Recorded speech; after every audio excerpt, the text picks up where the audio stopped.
Jaron Ennis says he'll take Terence Crawford's belt in front of his hometown, and the same energy for ERROL Spence Jr. Alright, y'all, so Jaron Boots Ennis recently gave an interview to Fight Hype TV, and he talked a lot of ish, y'all.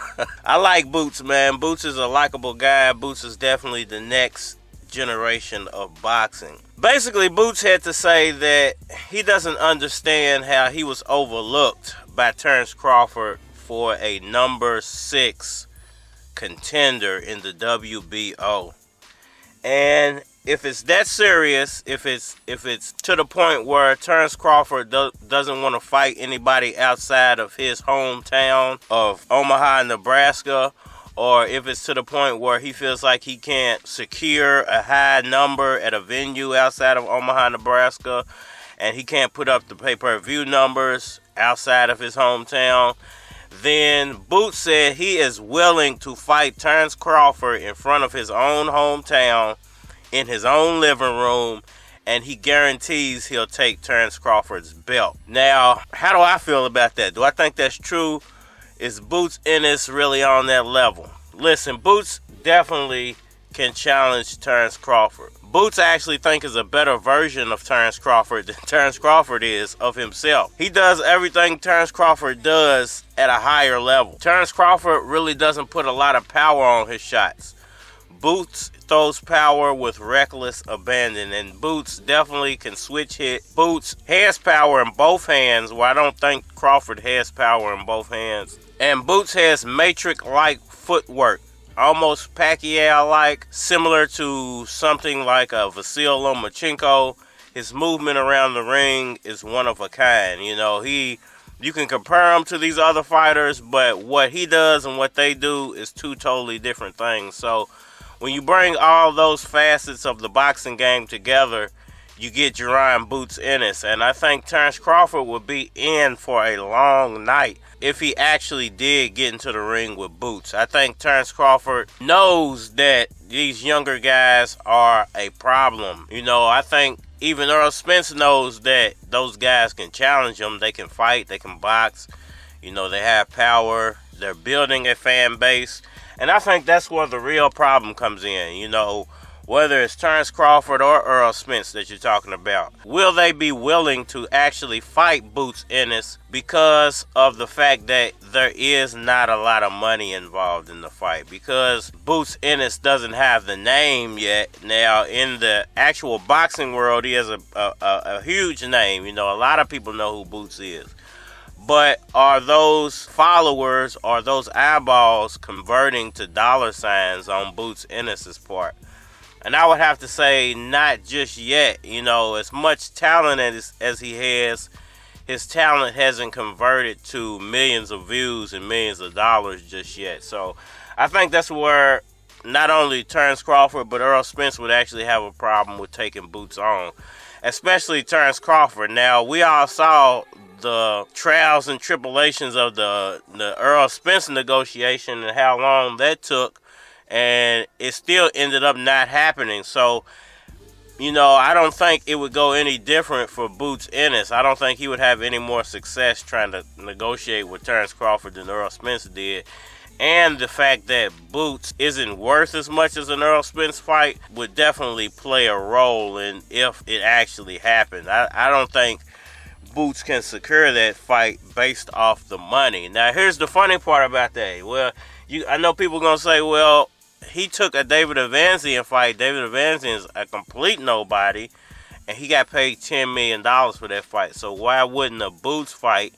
If Boots is obviously more popular than Avanesyan, why wouldn't a Boots fight be worth at least 12 to 15 million? You know, because he is more popular than Avanesyan. If you can get 10 million for Avanesyan, you got to be able to get 15 for Boots, correct? I don't think it actually works like that. I think because Terence Crawford could guarantee a knockout in the Avanesyan fight, and he was able to do it in front of his hometown, I think it made the fight for BLK Prime a little bit more of an incentive to pay Terence Crawford.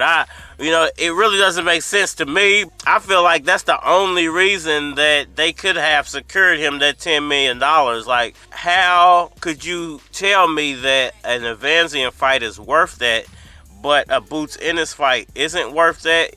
When the popularity levels are so much different, there's such a disparity in the popularity levels between Avanesyan and Boots is much, much more talented than Avanesyan is.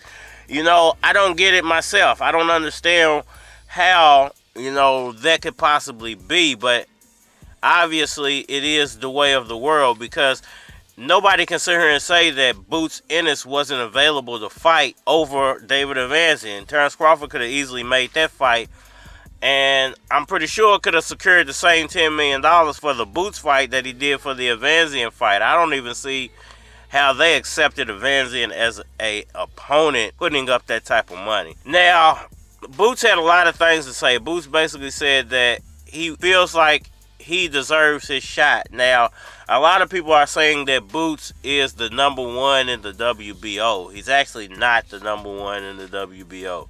Virgil Ortiz is number one in the WBO, but because Virgil Ortiz is negotiating with Amino Santanillos for the WBA regular title, that gives Boots an automatic shot at the champion, because Virgil is not enforcing his mandatory versus Terence Crawford. So for everybody saying that Boots is Terence Crawford's number one, he's actually not the number one. He's actually number two in the WBO. But, that really doesn't matter, because eventually that fight is going to come up, whether it's next year, because there's no way that Terence Crawford can keep avoiding mandatory fights. There's no way he can keep taking on David Avanesyans and not the actual top challengers. Number one, this fight has already done so much damage to his career.